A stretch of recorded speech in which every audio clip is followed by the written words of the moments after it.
Supreme Commander Xarlix stood at the viewport of his flagship, the Eternal Dominion, watching the small blue planet rotate beneath him. His four-fingered hand tapped against the reinforced glass in what his species considered a gesture of utmost boredom. Behind him, the command center hummed with activity as his crew prepared for what would surely be the easiest conquest in the history of the Draconid Empire. Supreme Commander General Vex announced from behind him, her scales shifting from deep purple to an eager green. The preliminary scans of Earth are complete. Xarlix didn't bother turning around. Let me guess, General. They're still using combustion engines and primitive projectile weapons. Yes, Supreme Commander. Their most advanced weapons appear to be nuclear devices, but they seem reluctant to use them.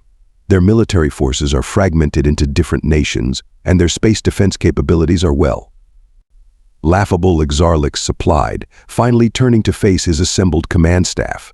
His lip curled up in what passed for a smile among his kind, revealing rows of crystalline teeth that sparkled under the command center's lights. Come now, General. No need to be diplomatic. We all know this is merely a formality.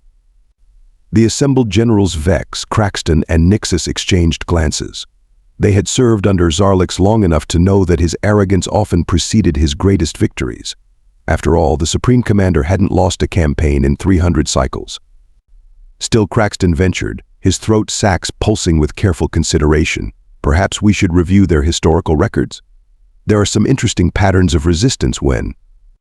Xarlix waved his hand dismissively, the gesture causing his ceremonial armor to catch the light and send rainbow refractions dancing across the command center's walls. Spare me the academic analysis, Craxton. These humans barely managed to reach their own moon, and that was using technology that would make a Draconid child laugh. Their greatest achievements wouldn't qualify as entertainment in our empire. He strode to the central holographic display, activating it with a casual flick of his wrist. The image of Earth expanded, various strategic points highlighted in pulsing red. Look at them, still fighting over primitive resources, squabbling about territorial boundaries that will be meaningless in a matter of days. Their most advanced computers have less processing power than our waste management systems. The invasion fleet is ready, Supreme Commander Nixus reported, her voice carrying the characteristic rasp of the desert clans. 30,000 ships, as requested, though I must say, that seems excessive for show, Nixus. Xarlix interrupted, spreading his arms wide. For show. When we arrive in force, these humans will understand the futility of resistance. Their surrender will be immediate, and our empire will gain another productive slave world with minimal losses. He turned back to the viewport, clasping his hands behind his back in what he considered a magnanimous pose. To begin the deployment sequence. I want our ships visible in their skies within the next rotation. Let them look up and see their new masters arriving. Let them tremble at the sight of real power. The generals saluted, their scales shifting to the formal black of acknowledgement, but Xarlix barely noticed. He was too busy imagining how this conquest would be recorded in the Imperial archives. Perhaps he would even allow some humans to survive with enough intelligence left to appreciate the honor of serving under his command. Oh, and General Vex, he added as an afterthought. Have the propaganda division prepare the standard surrender broadcasts. Something suitably dramatic about the futility of resistance and the benefits of imperial rule. You know how these primitive species love their theatrics. As his command staff filed out to execute his orders, Supreme Commander Xarlix allowed himself a moment of pure satisfaction. This would be the easiest conquest of his career, a mere footnote in his glorious history of subjugation. After all, what could these humans possibly do against the might of the Draconid Empire? He had no way of knowing that this very thought, this moment of supreme confidence, would soon become the greatest joke in human history. But then again, Xarlix had never been very good at recognizing when the joke was on him. Supreme Commander Xarlix watched the holographic display with growing amusement as the first wave of human defenders scrambled to meet his invasion force. Their primitive aircraft buzzed around his ships like insects, their missiles exploding harmlessly against the advanced shielding technology of the Draconid Empire. Should we swat them? Supreme Commander General Vex asked, her scales rippling with suppressed laughter. Or would you prefer to let them tire themselves out first? Let them play their little game, Xarlix replied, lounging in his command chair. It's rather entertaining, watching them try so hard. Like watching cubs learning to hunt, he paused to take a sip from his nutrient globe. Though I must admit, they're showing more spirit than expected. The human resistance had managed to organize faster than anticipated. Within hours of the Draconid fleet's arrival, Earth's military forces had consolidated under a unified command structure. It was impressive in a quaint sort of way. Supreme Commander Craxton called out, his throat sacs pulsing with mild concern. "We're detecting unusual energy signatures from a human facility in what they call Montana, should we?" A brilliant flash of light interrupted him as a beam of concentrated energy lanced up from the Earth's surface, cutting through one of the smaller Draconid vessels. The ship's shields flared briefly before failing, and the vessel split neatly in two. Xarlix spilled his nutrient globe. What he sputtered, rising from his chair, was that. "It appears," General Nixus reported, her desert rasp more pronounced with surprise, "that the humans have some form of directed energy weapon. Primitive by our standards, but effective." Impossible. Xarlix stalked to the viewport, his scales flushing an angry red. Their technological level shouldn't allow for another flash, another destroyed ship. Target that facility, now. The Eternal Dominion's main cannon charged, preparing to remove this unexpected annoyance from existence. But before it could fire, a transmission cut through their communications systems. "This is Captain Alexandra Romano of the Earth Defense Force," a calm, almost amused voice announced. The holographic display showed a human female, dark-haired and sharp-featured, wearing what Xarlix considered to be laughably inadequate military attire. "I trust we have your attention now." Xarlix gestured for the transmission to be cut, but to his shock, it continued. "You know," Romano continued, as if chatting about the weather, "we've been watching us for quite some time. All those surveillance drones you thought were so well hidden. We caught them, studied them, reversed engineered some interesting bits and pieces." She smiled, and something about that smile made Xarlix's scales itch. "Thanks for the tech samples, by the way. Really helped speed up our weapons development program." "This is impossible," Xarlix muttered. "They're primitives. They can't have." "Oh, and those ships you just lost," Romano continued, clearly enjoying herself. "Consider them a receipt for all the technology you so generously provided. We're quick learners, you see, really quick." Another pause, another unsettling smile. "Would you like to see what else we've learned?" As if on cue, dozens of energy beams shot up from various points around the globe. The Draconid fleet, caught off guard, lost 15 ships in the first volley. "Pull back," Xarlix ordered, his voice rising to a most undignified screech. "Regroup at the lunar orbit." As the Draconid ships retreated, Romano's transmission followed them, running already. "But we've prepared such a lovely welcome party. You've barely seen our party tricks." "This changes nothing," Xarlix declared, trying to salvage his dignity. "A few lucky shots with stolen technology won't save your species. We will return in force." "Oh, I'm counting on it," Romano replied, and this time her smile showed teeth. "In fact, I'm looking forward to it. You see, Supreme Commander, you've made a rather serious mistake." "And what mistake would that be?" Xarlix asked, unable to help himself. "You assumed we were showing you everything we had." The transmission cut off, leaving Xarlix staring at his own reflection in the viewport, his scales now an unfortunate shade of worried gray. For the first time in 300 cycles, Supreme Commander Xarlix felt something he'd almost forgotten doubt.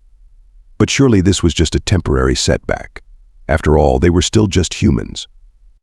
Weren't they? 3 weeks into what should have been a simple conquest, Supreme Commander Xarlix found himself doing something unprecedented in his career. He threw a tantrum.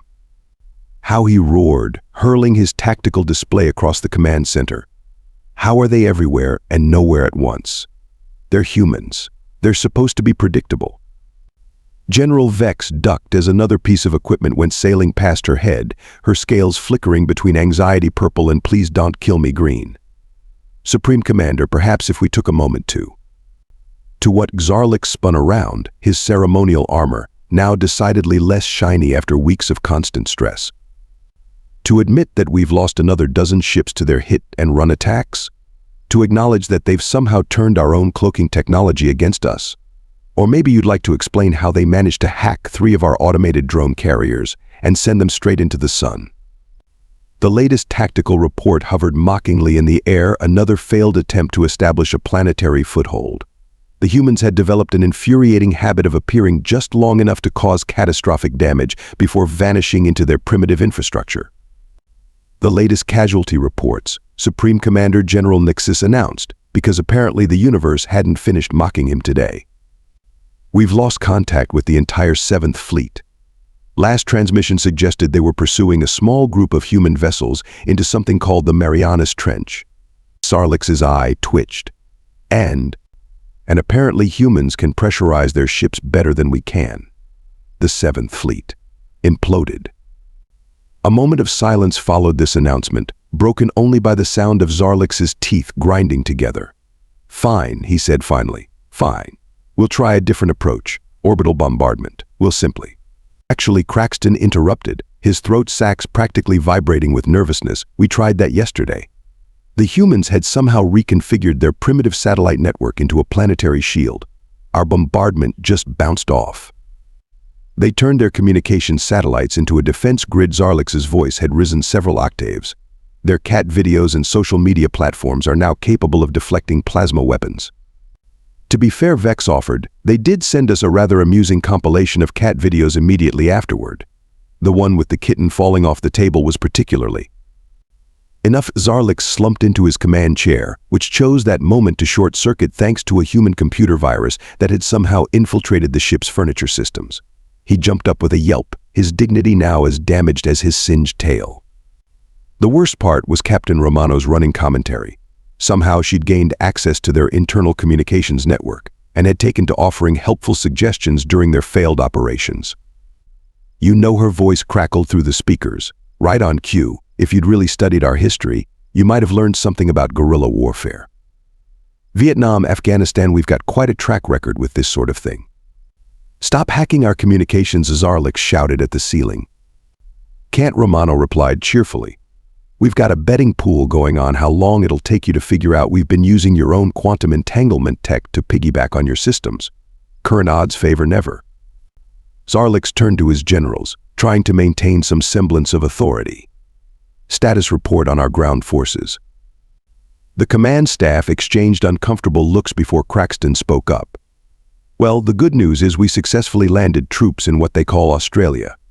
And the local wildlife proved more problematic than anticipated. Apparently they have creatures called cassowaries that even our armor can't." He trailed off as Xarlix's scales began to pulse with dangerous colors. "Supreme Commander." Romano's voice returned. "I'm actually starting to feel a bit bad about this. Would you like some tips? Maybe a tutorial on basic Earth survival skills? We could start with don't invade Russia in winter and work our way up to why you shouldn't store your ammunition next to your reactor cores." As if to punctuate her point, a distant explosion lit up the viewport. Another Draconid supply ship learning about human sabotage techniques the hard way. "We still have superior numbers," Xarlix insisted, though his voice lacked conviction. "We still have technological advantages," and he looked desperately at his generals. Actually, Vex admitted, they've reverse-engineered most of our tech by now, and they're making improvements. "Did you know they weaponized our food replicators? Apparently they can now teleport something called ghost peppers directly into our environmental suits." Xarlix opened his mouth to respond, but was interrupted by a burning sensation in his throat. He looked down at his nutrient globe in horror. "Oh yes," Romano's voice confirmed his suspicions. "We hacked those too. How's the hot sauce, Supreme Commander? We find it pairs well with total military frustration." As Xarlix rushed for the emergency decontamination shower, he heard Romano humming what humans apparently called yaki sax over the speakers. Somehow the tune perfectly captured the complete unraveling of his invasion plans. And somewhere on Earth, Alexandra Romano was probably smiling that infuriating smile again. Supreme Commander Xarlix stood triumphantly on his bridge, his scales finally returning to their proper command purple hue. After weeks of humiliation, he'd finally caught a break, a massive human military installation, completely exposed and vulnerable to attack. "The scans are confirmed," Supreme Commander General Vex reported, her own scales showing cautious optimism. "Their shields are down, and we're detecting significant energy signatures consistent with their weapon systems. This appears to be their primary research and development facility." Finally, Xarlix exclaimed, straightening his freshly polished armor. "They've made a mistake. Gather the fleet, every available ship. We'll crush this facility and break their technological advantage once and for all." As the Draconid fleet assembled for the assault, Xarlix allowed himself to imagine his triumphant return to the Empire. Perhaps this extended campaign would even add to his legend, showing his persistence in the face of unexpected resistance. Sir Craxton interrupted his daydreaming. "We're receiving a transmission from the surface. It's Captain Romano." "Put her on display," Xarlix commanded, preparing his most condescending expression. "Let's hear her beg for mercy." Romano's face appeared on the main screen, looking surprisingly calm for someone about to be annihilated. "Supreme Commander, how lovely to see you. I trust you're finding our facility's energy signatures interesting." "Your overconfidence ends today," Captain Xarlix declared. "Your shields are down, your defenses exposed. Did you really think we wouldn't notice such an obvious target?" Notice Romano raised an eyebrow. "Supreme Commander, we spent 3 weeks calibrating our energy emissions exactly to your sensor parameters. Do you really think we just happened to have a catastrophic shield failure right as your fleet was passing by?" Xarlix's triumphant smile faltered slightly. "You're bluffing. Our scans show." "Your scans show exactly what we want them to show," Romano interrupted. "Just like they did when we let you discover our supply lines last week, and our command centers the week before that, and all those vulnerable-looking civilian populations that somehow managed to evacuate moments before your attacks." A creeping sense of dread began to work its way up Xarlix's spine. "General Vex, run a deep scan of the facility." "Oh, by all means," Romano said cheerfully. "In fact, let me help you with that." She pressed something off-screen. Suddenly, the facility's energy signature multiplied exponentially. Not just the facility, the entire surrounding area lit up with power readings that went off the charts.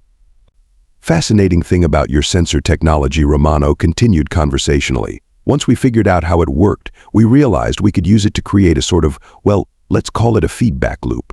Warning lights began flashing across the Draconid fleet as their sensors overloaded. Ship after ship reported system malfunctions as the carefully calibrated energy pulse propagated through their linked scanning networks. "You see," Romano explained, as if teaching a particularly slow student, "we've spent months feeding your systems carefully selected data, teaching them to trust certain parameters, certain patterns." And now she grinned. "Now we get to show you what happens when those parameters suddenly change." "Shut down the sensor network," Xarlix screamed, but it was too late. The entire Draconid fleet hung paralyzed in space as their systems tried to process the contradictory information flooding their networks. Backup systems activated automatically, only to be caught in the same trap, their programming twisted against them. "Fun fact about quantum entanglement communication," Romano's voice continued through their now useless security protocols. "Once you're in the network, you can make it do all sorts of interesting things. Like, say, convince every ship in your fleet that they're simultaneously in normal space and inside a star." Xarlix watched in horror as his mighty fleet effectively paralyzed itself, each ship's automated safety systems fighting against impossible readings and contradictory data. "Don't worry," Romano assured him. "We made sure your life support systems wouldn't be affected. We're not monsters," after all. She paused. "We're just humans. The same humans you laughed at. The same humans you dismissed as primitive."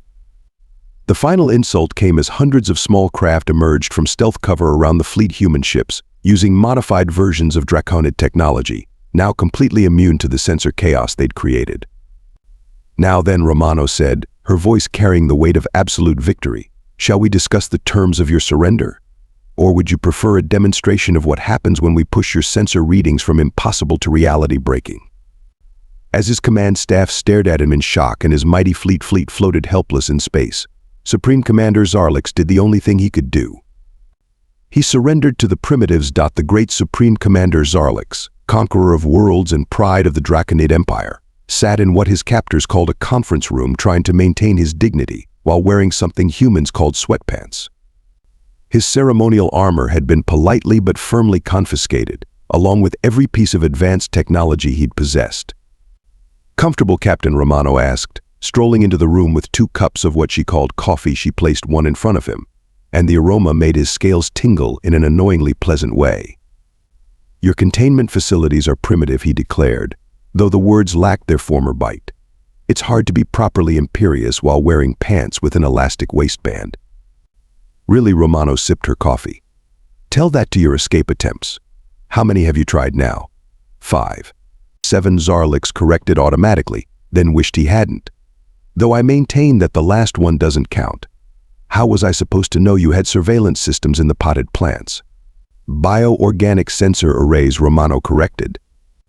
We got the idea from studying your environmental monitoring systems. Turns out Earth plants are excellent at processing complex data when you give them the right encouragement. That fern in the corner has a higher IQ than most of your battle computers. Xarlix glanced nervously at the fern, which seemed to rustle despite the lack of wind. You're making that up. Am I? Romano smiled that infuriating smile again. Like we made up the quantum-locked hamster wheels powering your cell's force field, or the genetically modified bacteria that keep disabling your backup communication implants. Xarlix touched his neck reflexively, where the latest implant had dissolved into what the human medical staff called disco goo. The worst part, he admitted, taking a sip of coffee, because at this point, why not? The worst part is that I can't tell when you're joking anymore. Yesterday, one of your guards told me the security system runs on something called Windows Vista, and I spent hours trying to figure out if that was a threat. Romano laughed, and Xarlix found himself fighting the urge to join in. This was perhaps the most disturbing development of his captivity, developing a sense of humor. You know what your biggest mistake was? Romano asked, leaning back in her chair. Besides the invasion, the arrogance, and the really questionable choice of cape color for your ceremonial armor. Do tell. Xarlix sighed, wondering when he'd started enjoying these conversations. You assumed that, because we hadn't built something, we couldn't understand it. You never considered that maybe we'd looked at faster than light travel and thought, nah, let's perfect pizza delivery first. A screen on the wall lit up, showing footage from the day's cultural exchange session. Xarlix watched himself trying to explain Draconid superiority to a group of human scientists, only to have a 12-year-old point out 3 fundamental flaws in their faster-than-light drive design. We've already improved your engine efficiency by 300%, Romano continued. Would have been higher, but we had to stop for a pizza break. Speaking of which, she pressed a button, and a door opened to reveal what Xarlix had come to recognize as his greatest weakness: pepperoni with extra cheese. This is psychological warfare, he grumbled, reaching for a slice.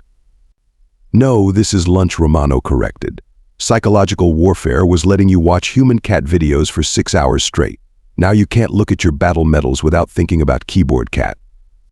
Xarlix couldn't argue with that. He'd caught himself humming the tune during his last escape attempt. Your species is terrifying, says the guy who showed up with an invasion fleet. A fleet you disabled with weaponized mathematics and reprogrammed houseplants. Don't forget the attack hamsters.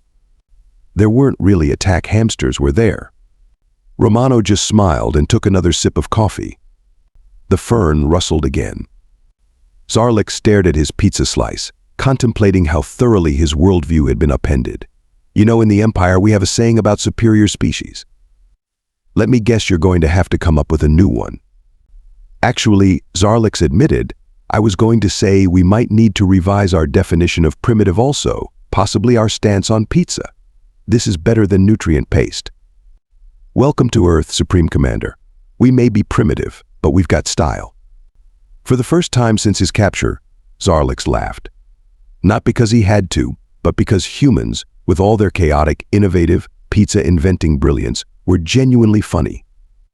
The fern, he could have sworn, laughed with him. 3 months into his captivity, Supreme Commander Xarlix found himself doing something that would have been unthinkable. During his invasion, he was watching a human sports event called Competitive Dog Agility and actually cheering. Come on, Mr. Snuffles. The weave poles are your specialty, he shouted at the screen, his scales flickering with excitement colors. The small furry creature on screen navigated the obstacle course with precision that would put Draconid special forces to shame. Enjoying yourself? Captain Romano asked, entering the recreation room with her usual timing. Xarlix quickly composed himself, though his scales couldn't quite hide his embarrassment. I was merely studying human training techniques for potential military applications. Right. That's why you filled out a perfect bracket for the National Dog Show. A commander must understand all aspects of his opponent's culture, he muttered, watching as Mr. Snuffles claimed victory. Though I must admit, your species has a surprising talent for forming effective partnerships with other Earth creatures. Romano sat down, passing him a bowl of something called popcorn that he'd grown embarrassingly fond of. You know what's funny? A few months ago, you would have called that a sign of weakness. A few months ago, I hadn't seen a border collie solve a puzzle faster than our tactical computers, Xarlix replied, grabbing a handful of popcorn. Or watched bees being used for advanced mathematics. Or discovered that crows understand physics better than some of my science officers. It's almost like cooperation is more effective than conquest, Romano suggested innocently. Xarlix would have argued, but he was distracted by his daily delivery of human cultural materials. Today's package included something called Bob Ross painting tutorials and a device labeled Nintendo Switch. Your psychological warfare is insidious, he noted, already reaching for the gaming device. You're not breaking my will through torture or deprivation. You're drowning me in entertainment and snack foods. Is it working? I spent 6 hours yesterday trying to perfect my Animal Crossing island. What do you think? Romano laughed, and Xarlix found himself appreciating the sound. Draconids didn't laugh much. It wasn't considered proper for a species dedicated to galactic domination. But humans, they laughed at everything, even themselves. Especially themselves. You know what really gets me, he said, putting down the switch. The way your species turns everything into a joke, even defeat. Especially defeat. The Draconid Empire has no concept for something called fail videos, yet you humans celebrate your mistakes and learn from them. That's because we understand something your empire never did, Romano replied. Perfection is boring. It's our flaws that make us interesting. Xarlix thought about that as he watched a compilation of cats knocking things off tables. Each failure was met with laughter, adaptation, and usually a treat for the cat. No punishment, no shame, just acceptance and adjustment. Yesterday, he admitted, I caught myself wondering what would happen if the Empire tried something similar. Not the invasion part, we clearly need to retire that strategy when it comes to Earth, but the way you humans approach problems, the creativity, the willingness to look stupid in the pursuit of something new. Careful, Commander. You're starting to sound like a human. Please, I still maintain some standards. I haven't started making puns yet. Give it time. We're very punfluential. Xarlix groaned, but his scales betrayed his amusement. You see, this is what I mean. In the Empire, wordplay is considered a sign of mental instability. Here, it's an art form. A terrible, wonderful art form. Speaking of art forms, Romano said, ready for your first karaoke session. My what? Oh, you're going to love this. It's like declaring imperial dominance, but with music and usually some questionable dancing. As he was led to what they called the karaoke room, Xarlix realized something profound: the humans hadn't broken his spirit, they'd expanded it. Every day brought new discoveries, new jokes, new ways of seeing the universe. It was terrifying. It was wonderful. It was humanity. 6 months after his capture, Supreme Commander Xarlix sat in what had become his favorite coffee shop on Earth, staring at Captain Romano with his jaw hanging open and his scales cycling through colors that didn't even have names in Draconid language. You knew, he said finally, his voice barely above a whisper. You knew about us for decades. Romano nodded, stirring her latte with casual precision. Those surveillance drones you thought were so cleverly hidden? We detected the first one in 1947. Roswell wasn't a crash, it was a capture. But your technology, your primitive infrastructure. Oh, that Romano waved her hand dismissively. Remember how I said humans like to look stupid while pursuing something new? Well, imagine doing that on a planetary scale. She pulled out a tablet and showed him a series of classified documents. Each one revealed another layer of human preparation, another piece of a puzzle that had been assembling since before he was born. We kept our real progress hidden, she explained. Every time your drones reported back about our primitive technology, we were actually reverse engineering your surveillance systems. Every time you thought you were secretly observing us, we were learning about you. The invasion, Xarlix realized, his scales paling. You wanted us to invade. Bingo. Give the commander a cookie. She actually did slide him a cookie. They knew his weakness for baked goods by now. We needed your entire fleet here, with all your latest technology. The invasion gave us everything we wanted. But the resistance, the guerrilla tactics, were carefully calculated to make you commit more forces, bring in more advanced weapons. Every time you escalated, we got our hands on newer tech.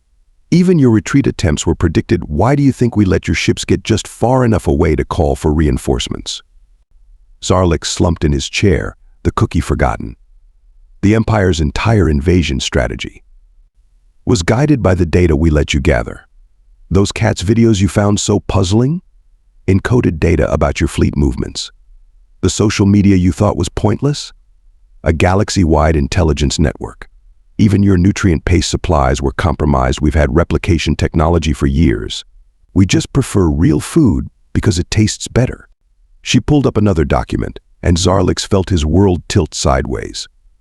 That's the Empire's defense grid. Our planetary shield configurations. Our everything Romano confirmed.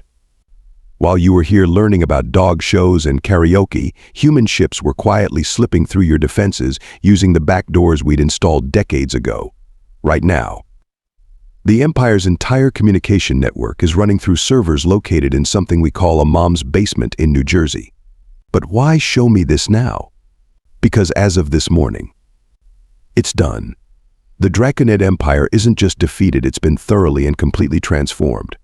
Your hierarchical command structure now reports to a collective of species you once tried to conquer. Your weapons have been reprogrammed for peaceful applications, and your throne world grinned. Let's just say they're really enjoying pizza. Xarlix stared into his coffee cup, processing the magnitude of what he was hearing.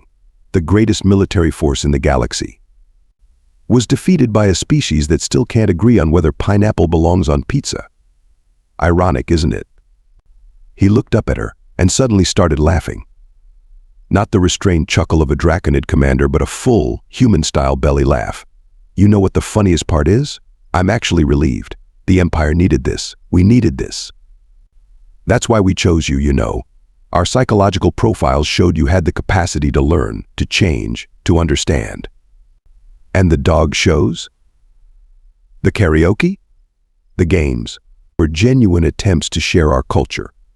Just because we're capable of galactic-level strategic deception doesn't mean we can't also enjoy teaching aliens about the joy of fail videos. Xarlix picked up his cookie, finally understanding the true genius of humanity. They hadn't just outfought the Empire, they'd made it want to change. So he said, "What now?" Now Romano's eyes twinkled. "Now we teach the galaxy how to laugh.